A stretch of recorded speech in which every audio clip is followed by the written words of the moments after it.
présenter tous les deux. Charlotte, vous êtes quintuple championne de France de skateboard.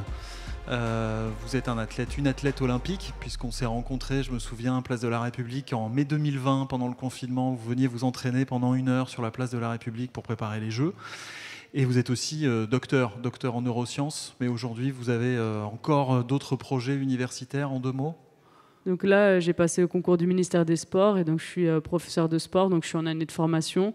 Et pour l'instant, je vais avoir des missions de conseiller technique national à la fédération de roller et skateboard. Donc je me suis réorienté vers le skateboard qui est ma première passion. Et vous avez fait une thèse sur les effets des facteurs maternels sur la locomotion j'ai peur de dire une bêtise, quadrupède du nouveau-né. Oui, c'est bien ça. J'ai analysé la voix, l'odeur de la mère et comment réagissaient les nouveau-nés dès la naissance à ces facteurs. C'était très intéressant. J'ai fait de l'analyse du mouvement sur les enfants et ça m'a passionné. C'est quelque chose que peut-être je vais pouvoir réutiliser pour l'analyse du mouvement en skate. Enfin, il y a beaucoup de choses à faire, donc j'espère que ça me servira pour mes projets futurs. Rien ne se perd. Trésor Gauthier-Makunda.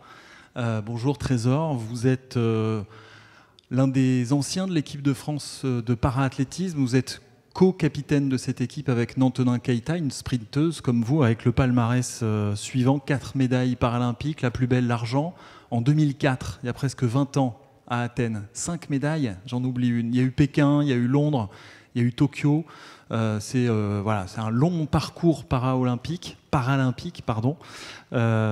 êtes T11, donc dans la catégorie des sprinteurs déficients visuels quasi total, c'est ça ? Exactement, oui, c'est vrai.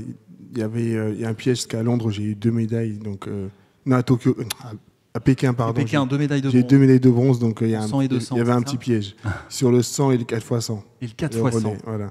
Et oui, exactement. Donc en para-athlétique, il y a plusieurs familles d'handicap, et notamment donc la déficience visuelle.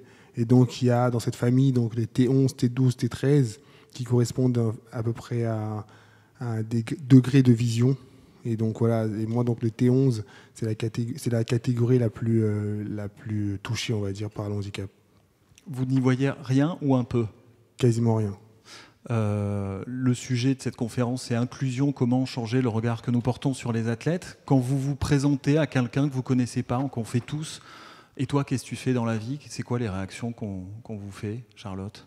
Quand je dis que je fais du skateboard, les gens maintenant savent que le skate est aux Jeux Olympiques, donc il y a de plus en plus de gens qui savent, du coup ils sont moins étonnés. C'est vrai que quand j'ai commencé le skate, quand j'avais 12-13 ans, j'étais toujours la seule fille à faire du skate. Et on était peut-être 2-3 filles à Paris, alors que maintenant, on voit des filles qui se promènent en skate, pas forcément pour faire des figures, mais il y a du monde qui a un skate, il y a des enfants qui ont un skate de tous les âges, et c'est ça qui est de mieux en mieux, et qu'il faut aller de l'avant avec ça. Et j'ai un petit peu moins de questions, je demande des journalistes, qu'est-ce que ça fait d'être une fille, d'aller au skatepark et d'être la seule fille, alors qu'au tout début, c'était vraiment la seule question qui ressortait quand j'avais une interview ou quand je discutais avec quelqu'un. Trésor ? Et Charlotte, moi aussi, j'ai un skateboard. On va en parler du skateboard para. Peut-être que ça viendra un jour aux Jeux paralympiques. Pour l'instant, c'est pas le cas, mais il y a déjà des épreuves. Non, moi, je l'utilise pour du gainage, donc c'est pas la même chose. Mais pour répondre à ta question, c'est vrai que moi, quand je me présente, je dis que je suis un athlète, un champion paralympique et que je suis multimédaillé aux Jeux. Ça commence, comme a dit Charlotte, pour nous, c'est la même chose, ça commence à changer parce qu'aujourd'hui, il y a beaucoup plus de figures à la télé, dans les médias. Donc, beaucoup de gens voient qu'il y a des champions paralympiques, ça existe. Mais que donc il y en a pas mal qui sont aujourd'hui mis en avant, donc on le voit. Je me souviens, moi, il fut un temps où, quand je rêvais de devenir un champion, comme beaucoup d'enfants, beaucoup de jeunes à cette époque, qui disaient « Ouais, moi, je vais devenir... un footballeur comme Zidane, comme Ronaldo, comme dans le basket comme Jordan, comme d'autres, et qui avaient ce rêve-là. Et moi, j'avais ce rêve de devenir un champion. Et je me rappelle, un jour, j'avais dit à un des surveillants, je lui avais dit, ouais, je sais pas pourquoi ça m'a marqué cette histoire. Je lui avais dit, un jour, je serai athlète professionnel et je vivrai de mon sport. Et il m'avait dit, mais non, mais c'est pas possible, tu vois pas. C'est mieux que tu continues la musique, parce que à cette époque-là, j'avais la possibilité de rentrer en conservatoire. Il me dit, c'est mieux que tu continues la musique, ça va être bien, ou au kiné. Je dis, non, tu verras, un jour, je serai un champion paralympique. Et ce qui est drôle, c'est qu'en 2012, cette personne, elle est venue m'accueillir après le retour des Jeux en me disant bravo. Je me souviens des discussions qu'on avait eues et tu as réussi. Et donc voilà, c'est ça aussi qui fait que voilà, aujourd'hui, on est aussi fiers de pouvoir transformer les regards et à travers des histoires comme celle de Charlotte, comme mon histoire, comme d'autres histoires, montrer qu'on a la capacité, cette force, et en utilisant le facteur sport, de changer le regard des gens sur ces blocages que beaucoup de gens ont sur le regard sur le sport féminin, sur le sport para. En venant du maquillage pour venir jusqu'ici, j'étais quelques pas derrière toi et j'ai croisé quelqu'un qui a assisté, un jeune garçon qui a assisté sans doute la conférence précédente et qui t'a reconnu. Est-ce qu'il y a 20 ans, quand tu arrives à Athènes, est-ce que les gens te connaissent? Est-ce que tu es sollicité par les médias? Est-ce que des entreprises, comme c'est le cas pour vous deux, vous sollicitent? Bon, on se tutoyait en coulisses, donc on se tutoie ici aussi. Trésor, est-ce qu'on te sollicite pour des autographes ou pour un partenariat de sponsoring? Donc en 2004, je n'étais pas encore dans la team athlète Optique 2000, parce que je pense qu'Optique 2000 peut-être ne me connaissait pas, ou il y avait pas encore on ne connaissait pas encore l'athlète que j'allais devenir, on ne connaissait pas encore le mouvement paralympique. Ça s'est développé lentement, mais ça s'est développé. C'est sûr qu'en 2004, personne ne me connaissait. En 2004, à part les gens de mon quartier qui étaient heureux de savoir que j'étais qualifié, et encore, ils ont dû voir un extrait de 10 secondes sur France Télé. C'était pas aussi développé. Aujourd'hui, c'est sûr qu'aujourd'hui, c'est beaucoup plus... il y a un vrai engouement, et encore plus parce qu'on a les jeux chez nous. Là, en venant, le chauffeur de taxi me demande si on pouvait faire un selfie. En 2004, il n'y avait pas ça. Bon, il y avait peu de selfies aussi en 2004. Mais je veux dire, voilà, c'est que le mouvement les choses commencent à changer. Sur une semaine, je vais croiser des gens qui vont m'arrêter pour faire une photo ou pour échanger avec moi. Donc, je sens que ça commence à prendre de l'ampleur, et ça, c'est grâce à la volonté des médias, la volonté des athlètes de se sentir ambassadeurs. Pour moi, on est tous ambassadeurs de ce changement. Le changement, il passera par vous, les médias, mais ça passera aussi par nous. Et je pense que les choses commencent à changer. Quand tu dis nous, c'est quoi? C'est par la performance? C'est en étant championne du monde peut-être un jour, ou déjà des titres de championne de France, championne d'Europe? Je pense que ça passe pas uniquement par la performance, ça passe aussi par faire rêver les jeunes et aussi leur permettre de s'identifier. Donc c'est pas forcément en étant champion olympique qu'on leur permet de s'identifier, mais c'est en étant présent, en répondant à leurs sollicitations, en montrant qu'on peut suivre par exemple un double parcours et en même temps faire du sport. Et il faut être très présent auprès des jeunes, et c'est quelque chose que j'essaye de faire. Par exemple, quand je reçois des mails, j'y réponds, je vais dans les écoles, et du coup il y a plein de jeunes qui se disent elle a réussi à faire ça, au final elle est comme nous, elle a été à l'école. Des fois je retourne dans l'école où j'ai été ou dans mon quartier, et ils se disent mais si elle a pu faire ça, alors moi je peux faire ça. Et du coup ils peuvent poursuivre leurs rêves, je leur dis de ne pas lâcher, peu importe leur sport, que ce soit du skateboard, du foot ou du volley. Je leur dis continuez si ça vous plaît, et le plus important c'est qu'ils puissent s'identifier à quelqu'un. Et en plus, si la personne, arrive à aller aux Jeux Olympiques, en plus ramène une médaille, là, ça va augmenter la dimension rêve. Et donc là, ça va être encore mieux. Mais c'est vraiment dans l'interaction avec les jeunes qui a vraiment une grosse importance, je trouve. Elle a encore cette image, cette discipline, le skateboard, de gamins qui s'ennuient un peu le soir, qui vont faire du bruit dans un quartier, sur un sol lisse près d'une église? Elle a plusieurs images, puisqu'on continue de se faire gronder dans la rue par des personnes âgées quand ils nous croisent, on continue de se faire virer, de se faire... Donc ça changera jamais, puisque le skate, il a commencé dans la rue, il se produit encore dans la rue, il se produit également dans les skateparks et en compétition. Et donc oui, forcément, il y a toujours cette image, mais par contre, c'est nous qui avons... contribuer à modifier cette image en vivant le skateboard olympique, en montrant des valeurs, en montrant par exemple aux Jeux Olympiques, il y a eu un prix du fair play qui a été décerné pour les skateurs. Donc c'est en montrant cette amitié, en montrant nos valeurs, qu'on arrive un peu à démocratiser le skateboard et à montrer que ce n'est pas une activité de voyous qui se pratique dans la rue pour pour casser du mobilier urbain. En fait, c'est juste une activité artistique et sportive et qui nous permet de nous exprimer, de rencontrer du monde, de voyager. Et c'est ça, c'est des valeurs qui sont importantes. Trésor, quelle est l'incidence, quelle est l'importance des Jeux paralympiques et en particulier, je pense à ceux de Londres, qui sont souvent considérés comme un exemple vis-à-vis de la société, parce qu'il y a aussi des messages que le sportif para peut faire passer à la société dans son ensemble. Je discutais l'autre jour avec Yvan Wanji, qui est membre de l'équipe de France de cécifoot, et il me disait, par exemple, ça peut aussi nous aider, à nous, au quotidien dans notre vie, à faire comprendre que moi, non-voyant, j'ai pas envie qu'on me prenne le bras avant de traverser, mais plutôt que la personne sache que c'est à elle de me proposer son bras plutôt que m'imposer de ce contact-là et d'accepter ou de refuser. Les jeux aussi servent à ça, à avancer dans nos relations entre nous dans la société. Oui, exactement. C'est vrai qu'on parle beaucoup des Jeux paralympiques de Londres parce que ça reste une référence d'un point de vue communication, d'un point de vue infrastructure. Et pour moi, les Jeux ont cette force, cette faculté de pouvoir avoir un impact sociétal. Et donc, quand on parle des Jeux paralympiques, il y a beaucoup de choses qui en découlent. Quand on parle de l'accessibilité, aujourd'hui, l'accessibilité, c'est un sujet qui est assez complexe, c'est lourd à mener, à porter. Et aujourd'hui, grâce aux Jeux, on a quand même pas mal de gens qui commencent à se précipiter, à s'agiter pour pouvoir avoir des infrastructures et pouvoir accueillir le monde chez nous et montrer qu'on est une terre d'accueil et qu'on peut accueillir tout le monde. Donc voilà, ça permet en fait de pouvoir avoir l'impact que l'on souhaite. Les Jeux, c'est exactement ça. Et il y a aussi... Moi, je me souviens quand ça remonte un petit peu, mais les Jeux à Pékin, ça avait fait beaucoup de bruit, il y avait pas mal de polémiques, il y avait pas mal de choses qui d'un point de vue politique, qui étaient assez complexes. Mais finalement, beaucoup de gens sont ressortis de ces Jeux avec un sentiment qui était quand même assez positif. Il y a eu quand même pas mal de choses, une ouverture pour beaucoup de gens. La Chine, c'était un pays, c'était fermé, c'est un pays où on se dit on y va une fois et on ne retournera plus.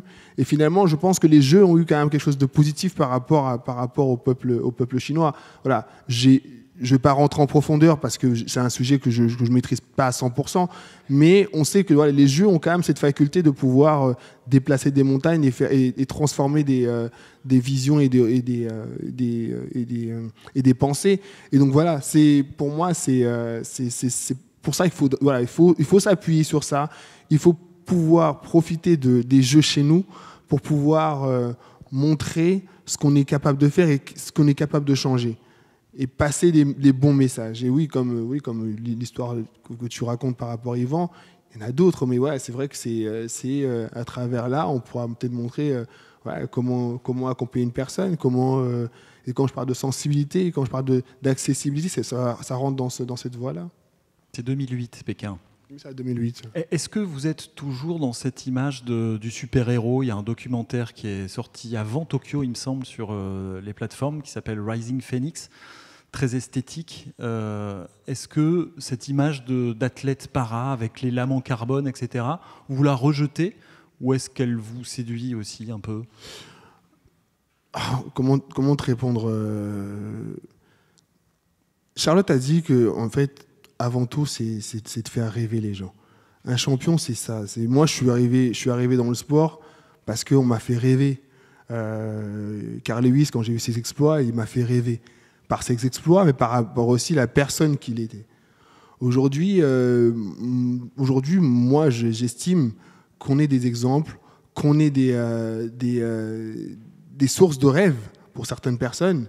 Et donc, à travers ce qu'on est, on est... pour certaines personnes des héros et plus ou moins ce qu'on fait c'est pas anodin. Je pense que tout le monde n'a pas cette capacité à se dire je vais devenir un champion et va devenir un champion. Il y a des choses qui font que on le devient, c'est-à-dire le travail, le talent, et donc pour beaucoup de personnes, un champion c'est pas quelqu'un qui est une simple personne. C'est même dans certains pays, un champion, c'est un demi-dieu. Vous voyez, donc la notion de champion héros, on n'y est pas loin.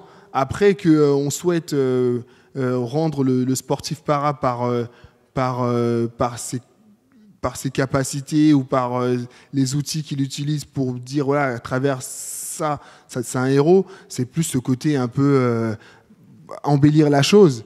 Parce qu'on sait que ce qui fait aussi intéresser les gens, c'est toute l'histoire qu'on raconte. Quand tu parles de ce documentaire, il y en a qui parlent de film, mais de ce documentaire, c'est aussi ça, c'est rendre beau ce que beaucoup de personnes voient comme quelque chose de malheureux, de négatif, et utiliser ce regard qui est un regard extraordinaire du héros pour dire, voilà, avant tout, ces gens-là, ce sont des champions. Et qu'est-ce qu'un champion? C'est pas un peu un héros? Donc voilà, il faut le voir en fait dans ce sens-là, et nous, on le voit comme ça. Charlotte, est-ce que vous avez un regard aussi particulier sur les paras, sur les compétitions que vous avez pu voir aussi à Tokyo? Vous avez eu l'occasion de rester après les épreuves de skateboard pour les voir? Non, à Tokyo, en fait, lié au Covid, on devait partir le lendemain de nos épreuves. Donc, j'ai même pu voir que l'épreuve de skateboard et que l'épreuve de skateboard street, alors qu'il y a eu après une épreuve de skateboard ball. C'était vraiment difficile. Mais j'ai eu l'occasion de voir des épreuves para. C'était à une compétition aux États-Unis, le Dew Tour. Et en fait, ils ont fait une compétition para en plus de de skateboard. Ouais, de skateboard. Et donc, en fait, il y avait une catégorie para. Par contre, c'était une seule catégorie. Donc, ils ont essayé de faire comme ils pouvaient. Donc, il y avait des personnes non-voyantes. Il y avait des skateurs qui n'avaient pas de jambes. Il y avait des skateurs en fauteuil. Il y avait vraiment tout type de handicap dans une même catégorie. En fauteuil, comment ça marche? Ils prennent avec leur fauteuil et ils vont dans les rampes de skate, ils sautent sur les rampes de skate. Wow. Je vous invite à regarder des vidéos. Il y a vraiment tout type de handicap dans le skate, c'est peu montré, peu démocratisé. Et par exemple, si on va au Brésil, il y a énormément de skateurs, vu que le système de santé n'est pas forcément le meilleur, il y a énormément de skateurs amputés. Donc on voit des petites filles qui n'ont pas de jambes et qui font du skate. En fait, elles sont assises sur leur planche et elles font du skate, et c'est très très développé là-bas. Du coup, là-bas, il y a des compétitions para et c'est quelque chose qui devient de plus en plus régulier. En France, il n'y en a pas encore de compétition para, mais par exemple, moi, il y a un skateur, Clément Zanini, avec qui je skate régulièrement. Je le connais depuis peut-être une dizaine d'années. Il a le même âge que moi et lui, il a une prothèse, il a une malformation et on skate ensemble. Et en fait, on se pose aucune question, juste on skate ensemble.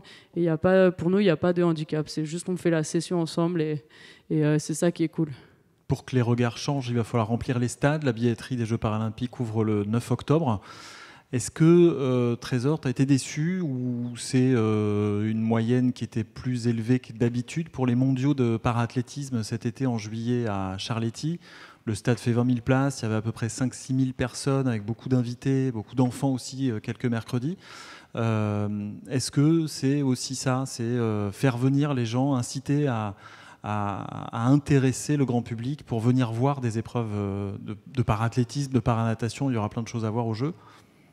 Oui, effectivement, oui, j'étais déçu. J'étais déçu parce qu'il y avait un spectacle, il y avait du spectacle, il y avait ce qu'il fallait. Et c'est vrai que voilà, aujourd'hui, ça reste quand même. J'étais déçu et je suis inquiet. Je suis inquiet parce que je pense que on est français, on a les Jeux chez nous, on a des super athlètes, que ce soit olympiques et paralympiques, et je pense que l'image de nos jeux passera aussi par l'engouement qu'il y aura dans nos stades. Et donc ça, c'est quelque chose qui m'inquiète énormément. Moi, je prends toujours la référence de Londres. Toujours. Parce que après les Jeux, on a eu les championnats du monde à Londres. Et dans un stade de 49 000 places, il y avait quasiment 40 000 personnes. Donc c'est ça qui est pour moi inquiétant. Après, c'est à nous. C'est à nous de raconter les belles histoires au-delà des performances, parce que voilà, aujourd'hui, il n'y a pas que la performance qui intéresse, il y a aussi les gens qui te suivent par rapport à l'histoire que tu racontes, par rapport à comment tu les fais rêver. Et donc, c'est à nous, qui sommes ambassadeurs de ces Jeux olympiques et paralympiques, d'intéresser et d'attirer les gens et leur donner envie de venir nous voir et de nous encourager. Parce que je vous assure qu'un stade rempli, c'est beaucoup plus de chances de médaille qu'un stade qui est pas rempli. Pékin, Londres, donc c'était plein. Athènes, Rio, est-ce que les tribunes étaient pleines pour les Jeux para, pour le stade d'athlétisme? Alors, Athènes, le stade n'était pas si plein que ça. J'ai pas un souvenir d'un stade plein, même si ça fait longtemps. Pékin, le stade était plein, mais l'engouement n'était pas aussi élevé qu'à Londres. Voilà, moi, honnêtement, à Londres, je me rappelle le jour de ma finale, il y avait 89 000 personnes. Le stade était rempli. Je raconte toujours cette histoire parce que ça m'avait marqué.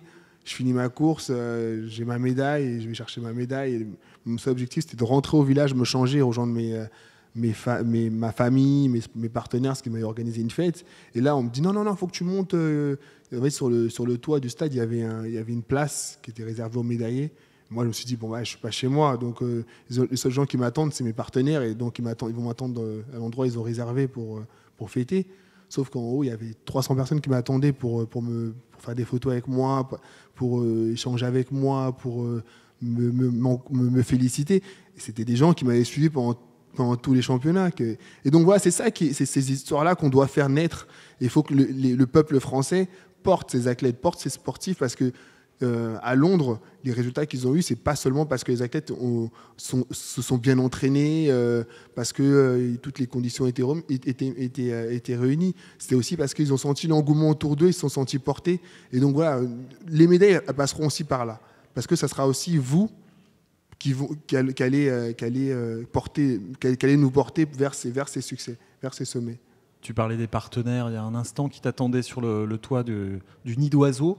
Les partenaires, c'est un peu comme les médias, il faut qu'il y en ait pour que le grand public vous connaisse. Est-ce que tout au long de ces années, ils ont frappé à votre porte? Est-ce que tu disais que ton rêve, c'était de vivre de ton métier, de vivre, financer ta carrière de champion et de sportif? Est-ce que pour tous les deux, c'est une donnée qui s'est améliorée au fur et à mesure du temps, avec les médailles arrivant, Charlotte? Il y a pas mal de marques. Déjà dans le monde vraiment purement du skate, ouais. Jusqu'aux Jeux Olympiques de Tokyo, il y avait très peu de filles qui passaient pro. Et donc après, c'est surtout du côté Amérique. Donc c'est vrai que là, il y a eu des filles qui sont passées pro, mais presque toutes, elles sont américaines. Donc c'est plus compliqué dans le monde purement du skateboard de passer pro. Mais au moins, ça a ouvert la voie et de plus en plus de filles peuvent poursuivre ce rêve et essayer de percer dans le monde du skate. Et après, c'est vrai qu'avec au niveau institutionnel, donc avec les Jeux, avec la parité homme-femme, les Jeux de Paris avançant, eh bien, on a eu des propositions de partenaires. Et quand les partenaires montent des teams, ils montent des teams avec des athlètes féminins, avec des athlètes masculins, avec des athlètes paralympiques. Et c'est ça qui est super important et qui est vraiment bien pour nous.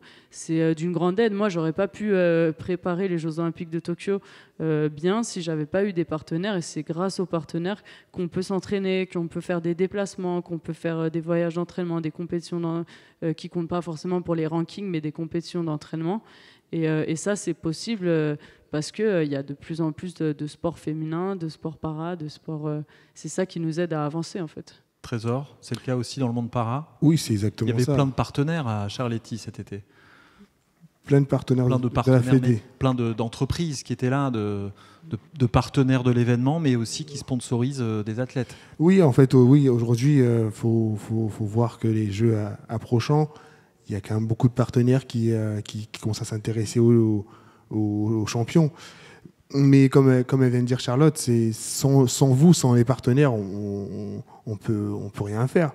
Moi, ça fait 11 ans qu'aujourd'hui Optique 2000 m'accompagne. Et c'est vrai qu'en 2012, si j'ai pas Optique 2000, je ne sais même pas si j'aurais pu prétendre à la médaille.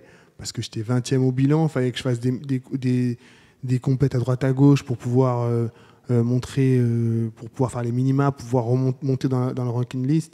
Donc voilà, c'est aussi ça qui fait qu'aujourd'hui, on peut répondre à la concurrence. Parce qu'il faut savoir qu'au niveau international, les athlètes contre qui on court, ils sont professionnels. Ils ont des partenaires qui les soutiennent parce que le mouvement paralympique est beaucoup plus développé dans ces pays-là, notamment dans les pays anglo-saxons. Donc aujourd'hui, les partenaires commencent à s'intéresser, commencent à ouvrir les yeux vers les athlètes paralympiques, vers le sport féminin, comme a pu le dire Charlotte. Et c'est grâce à ces intérêts, grâce à ces accompagnements, qu'aujourd'hui, nous, les athlètes français, on va pouvoir répondre à la concurrence et être performants. Si on n'a pas ces partenaires, c'est super compliqué. Aujourd'hui, moi, par exemple, je prends mon cas, j'ai un staff autour de moi qui est composé de 3 guides, sans compter le reste, c'est-à-dire le coach. Qui ne courent pas les mêmes distances et qui se relaient dans les séances d'entraînement et les compétitions. Exactement. Donc, quand je pars en stage, déjà, il faut que je parte avec déjà 3 billets à acheter. 3 billets à payer. Là, on va partir à La Réunion. Il faut compter 1200 €, 1300 € par billet. Derrière, il y a tout ce qui est autour. Donc, là, j'ai pris les 3, mais sachant qu'il y a le coach, il y a les kinés. Donc finalement, c'est un staff. Aujourd'hui, à ce niveau-là, aujourd'hui, on parle de staff. Autour de nous, c'est pas seulement, on part pas seul. Ou seulement moi et mon guide, mon guide et moi, on part en stage et le coach, il nous envoie des plans. Non, ça n'existe plus, ça. Il y a un cas à part dans le monde du paraathlétisme français. Vous êtes à peu près tous entourés par des professionnels comme ça? Ceux qui peuvent, ceux qui ont des partenaires. Parce qu'aujourd'hui, tout le monde n'a pas de partenaire. Mais ceux qui ont des partenaires, ils sont obligés de fonctionner de cette manière-là. Parce qu'aujourd'hui, c'est du sport de haut niveau. On est professionnel dans notre démarche. Donc aujourd'hui, si tu n'as pas cette démarche-là, c'est super compliqué de pouvoir répondre à la concurrence qui t'est proposée. Donc voilà, c'est pour ça que le rôle des partenaires, c'est un rôle qui est très très important. C'est très très important. On a besoin de partenaires, on a besoin de ce moteur-là pour pouvoir performer. C'est un point commun, c'est la rivalité avec les Chinois. Les Chinoises qui gagnent tous les titres. Vous me disiez tout à l'heure, Charlotte, et pareil, qui était en tête du classement des nations au championnat du monde de paraathlétisme, pour lutter avec eux. On citait aussi, l'autre jour, on en discutait au téléphone, Trésor, des pays du Maghreb, qui sont devant la France au classement des nations au championnat du monde d'athlétisme, et de très loin, avec des très bonnes performances du côté des Tunisiens, des Marocains. Il y a aussi des politiques publiques qui font que ces athlètes-là sont soutenus. Vous n'êtes pas soutenu par l'État français, Charlotte. C'est que du financement privé. Pour les sélections équipe de France et les stages équipe de France, on est soutenu puisque c'est eux qui payent le déplacement. Donc ils défrayent, ils payent un kiné qui vient avec nous en compétition, en stage. Mais tout ce qui est hors circuit officiel aux sélections équipe de France, oui, ce sera de notre côté. Mais c'est vrai qu'on a la chance, quand on est sélectionné en équipe de France, d'être accompagné sur ces stages et sur ces compétitions. Et donc, c'est d'une grande aide pour nous. Mais c'est vrai qu'il y a des nations où, donc, en plus de ces stages, ils passent leur temps aux États-Unis à s'entraîner dans des skateparks. Quand on prend la Chine, ils ont des moyens décuplés. Ils ont un centre d'entraînement qui est gigantesque pour s'entraîner, pour se préparer. Nous, c'est des choses qu'on n'a pas encore, qui ne sont pas encore en place, donc qui sont en train d'être mises en place. Mais ça prend du temps, puisqu'on est sur un sport qui est tout neuf. Et donc, il y a des pays qui ont plus la facilité d'investir d'un coup sur un sport neuf que d'autres. Et donc, faut faire progresser et faut avancer. Comment ça se passe dans les pays du Maghreb dont on parlait l'autre jour, Trésor, au Maroc et en Tunisie, qui ont brillé? Ils ont ramené beaucoup plus de médailles que la France cet été. Mais comme je te disais la dernière fois, c'est que dans ces pays-là, en fait, c'est vraiment une question d'identité nationale. C'est-à-dire que dans ces pays-là, le mouvement paralympique, le sport en général, mais le mouvement paralympique, c'est quelque chose qui doit agir sur la société. Et donc, eux, ils se disent, on va permettre aux personnes handicapées de s'épanouir dans le sport pour pouvoir s'épanouir dans la société. Et à travers ça, en fait, ils vont faire quoi ? Ils vont détecter des talents. Et à partir de là, en fait, ces talents, ils vont faire briller leur nation. Sachant qu'en plus que... je ne sais pas s'il y a des Marocains dans la salle, mais on va dire qu'il y a beaucoup moins de résultats, on va dire, chez les valides, notamment en athlétisme. Par exemple, je prends le Maroc, mais que chez les Paralympiques. Donc ils se disent, nous on va miser sur les Paralympiques pour pouvoir faire briller notre nation. Et donc à partir de là, finalement, il y a les résultats qu'on connaît. Mais comme a dit Charlotte, c'est une prise de conscience d'un point de vue politique. C'est-à-dire qu'on se dit, on va mettre les moyens pour permettre à nos athlètes olympiques, mais surtout paralympiques, de pouvoir faire briller la nation. Tout à l'heure, on parlait de la Thaïlande, notamment au niveau des athlètes en fauteuil. ils ont un vrai centre d'entraînement comme l'INSEP, mais réservé aux athlètes paralympiques. Et donc, nous, on est à l'INSEP, mais là-bas, eux, leur centre, c'est vraiment, ils font que des recherches par rapport aux fauteuils, par rapport aux prothèses, il y a une vraie recherche. Alors qu'aujourd'hui, nous, ça commence à se développer. Il y a des prothésistes qui sont des chercheurs, qui font leur recherche dans leur labo, alors que eux, là-bas, c'est vraiment une vraie prise de conscience, mais d'un point de vue national. Et donc c'est ça aussi qui fait aussi que derrière, ça se répercute sur les différents résultats comme on a pu voir là au championnat du monde. Donc je pense qu'il faut qu'il y ait une vraie prise de conscience que le sport a cette force, cette capacité à pouvoir faire briller la nation d'un point de vue international. Et donc voilà, c'est nous, c'est Charlotte, c'est d'autres athlètes qui vont faire que demain, peut-être qu'on va se rendre compte que, parce que voilà, quand on entend le nombre de médailles qu'on souhaite avoir, est-ce qu'on met les moyens pour avoir ces médailles-là? J'en sais rien. Moi, j'ai ma réponse, hein. Mais comme je disais tout à l'heure, c'est qu'on ne se rend pas compte en fait que par rapport aux moyens que nous on met dans le sport, les résultats qu'on ramène, il y a d'autres pays qui mettent le même budget et qui ont les mêmes résultats que nous.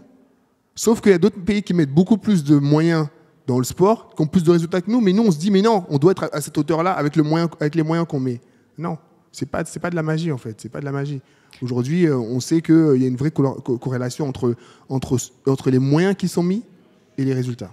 Le travail ne suffit pas, il faut aussi un petit peu de moyens pour vous accompagner. Tous. Merci beaucoup, Trésor, merci Charlotte. On vous suivra, vous et nous, à Radio France, évidemment, tout au long de cette préparation et pendant les Jeux Olympiques et Paralympiques. Merci beaucoup. Merci. Et à très Merci bientôt. beaucoup.